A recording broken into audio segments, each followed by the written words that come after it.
É isso aí, queridos. Estamos no nosso podcast Douglas Xavier Palestrante. E olha, já estamos no nosso 5º episódio.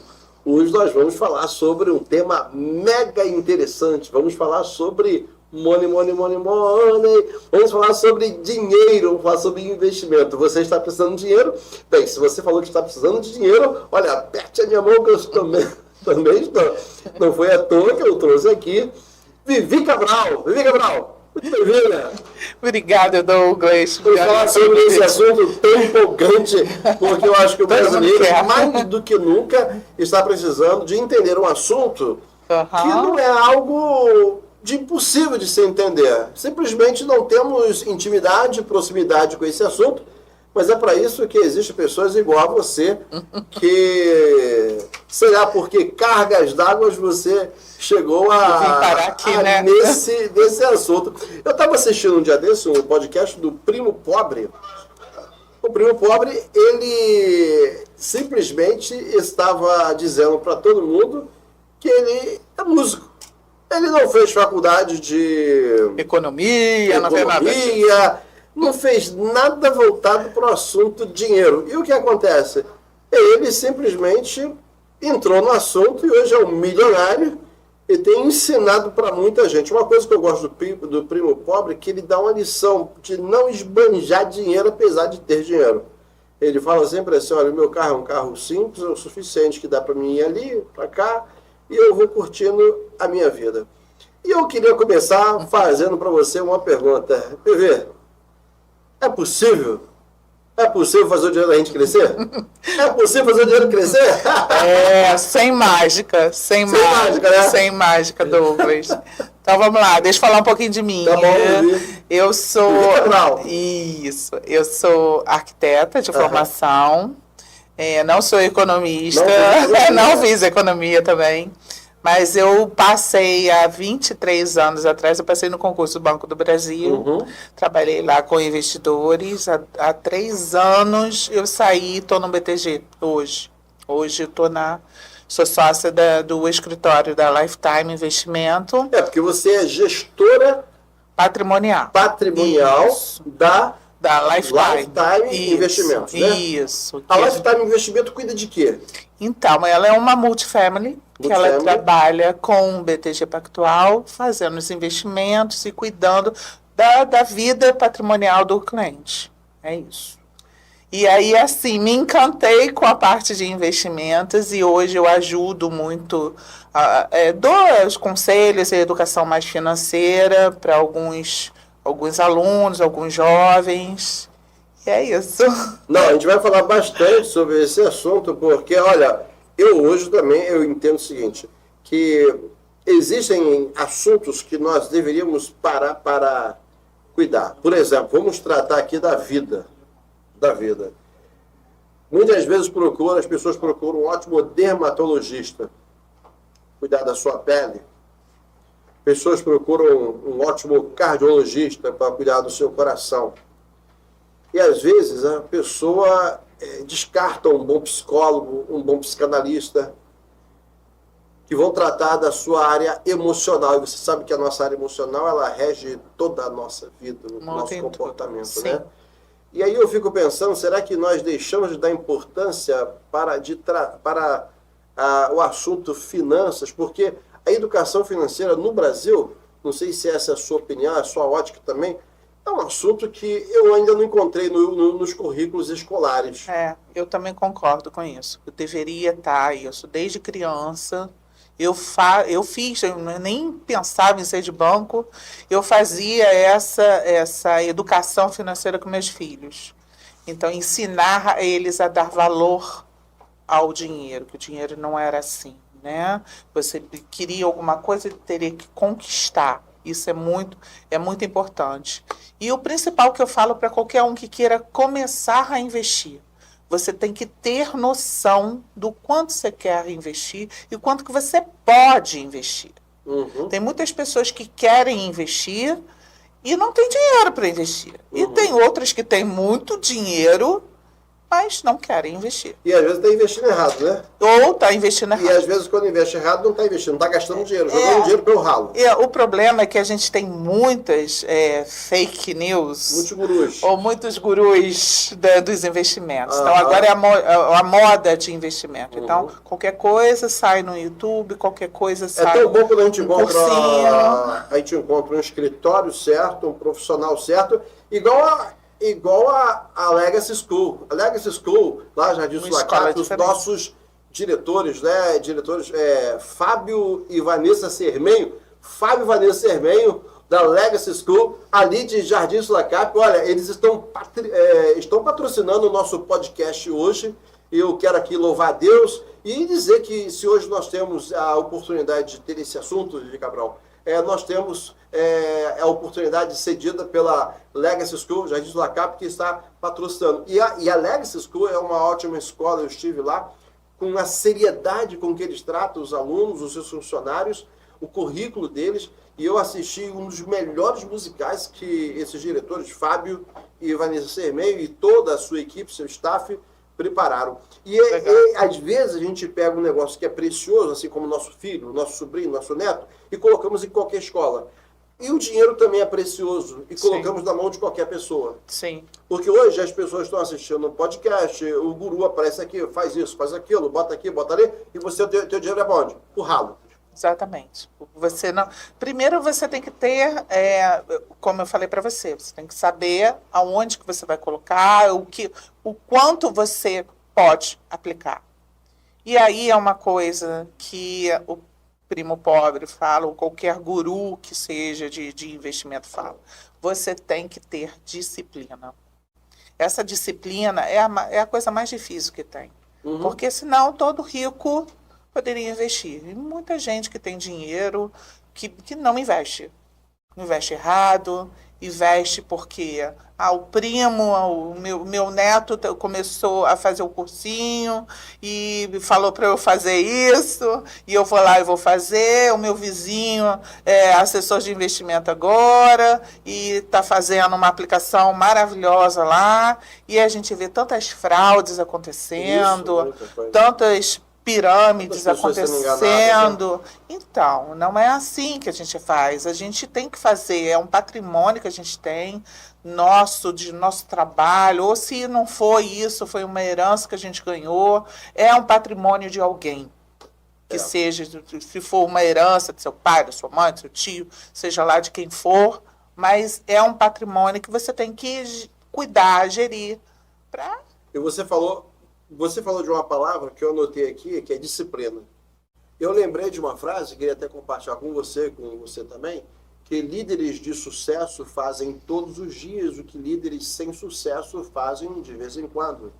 Imagina se você pega uma pessoa que investe mensalmente R$50 durante 20 anos no lugar certo, ele vai ter mais dinheiro do que aquele cara que investiu R$1.500 de vez em quando no lugar errado. Exatamente. Então, existe uma coisa que é o que eu estou diante de uma mentora, porque o que você é também, Vivi, você é uma mentora. Porque qual é o papel do mentor? O mentor é aquele que diminui o nosso processo de dor. É aquele que mostra o caminho. Não, tem que ir por aqui. Aí a gente, cabeça dura, a gente vai dizer, não, eu quero ir por aqui. Aí não, é por aqui, Douglas, que você tem que ir, é por aqui. Isso pode te aborrecer? Às vezes aborrece, mas eu descobri que o mentor, ele não está preocupado com a amizade nem com o sorriso, ele está preocupado com o sucesso do seu cliente. E às vezes fere, né? Fere. Fala coisa que não gosta. Porque eu acho que está todo mundo querendo ouvir. Tá todo mundo querendo ouvir o quê? A Vivi chegar e falar, eu vou te ensinar como é que você faz R$1 milhão em um mês. Isso aí tem um montão de gente fazendo. Eu vou falar que é impossível? Sei lá, mas da normalidade não é possível. Não, e aí, não é mágica. Porque, na verdade, eu não estou falando... Porque se você vai, mas eu consigo fazer 1 milhão, já tenho 800 mil, mas eu estou falando com você. Porque eu conheço pessoas que têm 800 mil e daqui a um mês ele não tem 1 milhão, ele tem R$50. Porque se ele não souber administrar o seu dinheiro, né, Vivi? É isso que faz uma gestora de patrimônio. A gente cuida para a pessoa não perder. Então, assim, eu tenho clientes que falam, eu vou botar o dinheiro todo em Bitcoin. Eu falei, então, Não faça isso.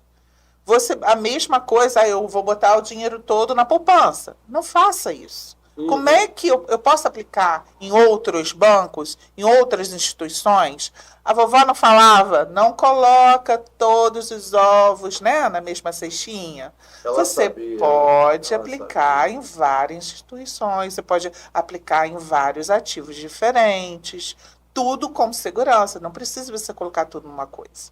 Você pode, eu tenho alguns investidores que adoram imóveis, né? Minha mãe é uma que adora imóvel. Eu não vendo imóvel por nada, para agarrar aquele imóvel para levar para o caixão, para nada. Mas assim, não é para isso. Eu não vou imobilizar o meu patrimônio todo com imóveis. Eu posso gostar de imóveis, eu faço uma carteira de fundos imobiliários que diversifica. Eu posso colocar em shopping, em banco, em escola, como a Legacy.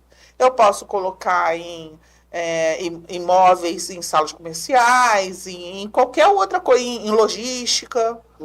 A gente hoje tem um pool de fundos imobiliários que eu posso colocar e é baixinho. E uma coisa que eu estou observando é que você conhece. Você conhece o caminho. Eu não conheço. O detalhe todo é que às vezes a gente quer investir e a gente quer fazer as coisas por conta própria, quando nós deveríamos tomar a seguinte atitude: eu vou contratar ou vou procurar alguém que cuida disso, porque ele vai falar assim: será que vale a pena mesmo eu gastar esses 250 mil que eu tenho aqui comprando um imóvel? Às vezes você vai comprar um imóvel no lugar onde o IDH já é baixo e está com a tendência a baixar mais ainda, e daqui a pouco, tu sabe que o Rio de Janeiro, infelizmente, tem várias áreas de risco. Sim. E isso desvaloriza demais o patrimônio. Sim. Então, e aquele dinheiro ia crescer mais em outro lugar? Eu tenho um cliente que comprou um terreno num condomínio, ali perto da Barra, enorme terreno, e ele comprou porque queria fazer a casa dos sonhos dele. Veio Minha Casa Minha Vida e desvalorizou aquele terreno dele. Então, assim, a gente sofreu com a pandemia. O que aconteceu com os imóveis? Então, a gente perdeu o aluguel, as pessoas tiveram que sair de apartamentos alugados, voltar para a casa dos pais, né? A gente teve... E se você tem o teu capital todo, o teu patrimônio todo em imóveis, como é que você faz? Então, você não pode, você tem que diversificar. E a verdade é essa. Você tem que separar uma coisa para cada... Eu tinha vários clientes que falavam assim: eu vou colocar em vários ativos com diferentes ideias, assim, com objetivos. E eu acho legal isso. Assim, eu quero esse ativo para a compra do meu apartamento, ou para a minha troca do apartamento. Eu quero esse outro ativo para eu ir viajar. Para eu trocar o meu carro, para eu boto nome nos meus investimentos, para me dar valor àquilo e eu ter a disciplina de poupar para aquilo. Então, toda assim, a força de vontade do investidor inicial, tudo parte de uma disciplina.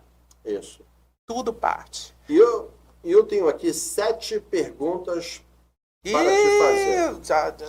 Não sei se eu vou passar, não. Eu não sei se vai dar para fazer as 7. Não sei se eu vou passar. As 7. A primeira pergunta, eu quero, na verdade, antes de fazer a pergunta, quero até agradecer ao Miguel Braga. Sim, Miguel Braga e a doutora Márcia Braga também, sim, porque eles falam que vocês são amigos em comuns. Sim. E lá da ANB, lá da Tijuca, sim, tá? A doutora Márcia Braga, Miguel Braga, grande maestro. São ótimos, são excelentes. Ele esteve aqui comigo no podcast. Eu vi o podcast dos Bragas. Eu lembro, eu até falei, engraçado, todo mundo pensa que eles são casados. Nossa, irmãos, né? E nem primos. Eles são primos assim, de distância. Ele não sabe se é primo de primeiro grau, segundo grau, mas eu sei que eles são mais primos do que muitos primos. Muito engraçado. Mas eu os conheci, eu lembro que o Miguel Braga, lá mesmo na Tijuca, ele ligou para você e me aproximou, então agradeço aí, porque é o poder do network, é isso aí mesmo. E eu queria fazer uma pergunta para você, Vivi. Qual é a pergunta? Olha, eu quero começar a poupar. O que eu devo fazer primeiro? Porque eu acho que é a pergunta que muitas pessoas... Nós estamos ao vivo, certo? Estamos ao vivo, hoje terça-feira, e estamos ao vivo em pleno mês de abril de 2024. O ano ainda está começando. Já e começou, a pergunta já começou. Quero começar a poupar. O que devo fazer primeiro? Primeiro, tem um conselho principal. Você saber o quanto que você vai colocar disciplinadamente, mensalmente, radicalmente mesmo. O quanto que você pode aplicar mensalmente, que você não vai ter uma dor de barriga e ter que usar. Entendeu? Aquele dinheiro que você sabe Aquele que você dinheiro não que vai você poder mexer. não vai mexer. Ele não existe. Você vai esquecer. Você vai botar aí e aí você vai colocar ele, geralmente, que eu sempre auxilio para qualquer colchão, é uma renda fixa. E daí você vem colocar. Renda fixa? O que é renda fixa? Então, vamos lá. São dois tipos de investimentos principais, que é o renda fixa e o renda variável. Renda fixa, como o nome, eu já estou combinando com você uma renda que eu vou te pagar por um prazo X. Então, daqui a 2 anos, Douglas, eu vou te pagar uma taxa de 10% ao ano. Daqui a 2 anos, você vai lá e eu te dou o seu dinheiro. Daqui a 2 anos. Não pode passar disso, nem menos e nem mais. Esse é o renda fixa. Eu quero sair antes. Posso? Pode, mas aí não vai ser mais os 10% ao ano. Vai perder. Pode ser até mais, dependendo do mercado. Então, eu tenho como sair, mas se alguém tiver mais interesse naquele meu papel, eu consigo até mais. Mas é uma coisa assim que uma incógnita. Eu não sei se eu vou mais ou menos. Agora, o renda variável não, como o nome já diz, varia de acordo com o mercado. Como o imóvel, varia de acordo com o imóvel, o mercado imobiliário. Ações, a mesma coisa, é renda variável. Tudo que vai. Fundo imobiliário é renda variável, porque é imóvel. Então, tudo que eu não tenho uma certeza é renda variável. E aí onde é o pulo do gato de qualquer investidor. Warren Buffett, com 11 anos, que é o maior investidor do mundo, com 11 anos. Hoje ele está com 94 anos, ainda está vivo. É o que tem mais fortuna aí. Começou com ações. Ações? Ações. Muita gente não sabe o que é ações, né? Então, ações é um pedacinho de qualquer empresa que você tem. Vamos pegar um exemplo. Petrobras. Vamos lá. Vale. Banco do Brasil. Certo, e aí? Itaú. São empresas que têm mais conhecidas no mercado, que têm mais posições, estabilidade, aquilo não vai quebrar de uma hora para outra. Até hoje, né? Não vai quebrar até o... Não vai.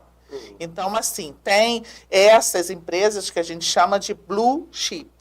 Essas empresas são as que a gente pode fazer uma poupança para o neto. Então, antigamente a gente tinha... netinho nasceu, vou fazer uma poupança para aquele neto para daqui a 21 anos ele comprar, sei lá, alguma coisa da faculdade, ou pagar a faculdade. Ao invés de você fazer uma poupança, compra ações da Petrobras, do Banco do Brasil, do Itaú. Aí a pergunta é como é que a gente faz isso? Né? Você precisa de um banco. Qualquer banco? Qualquer banco. Hoje Aí a gente chego, tem uma liberdade de banco digital. Até o digital? Até o digital.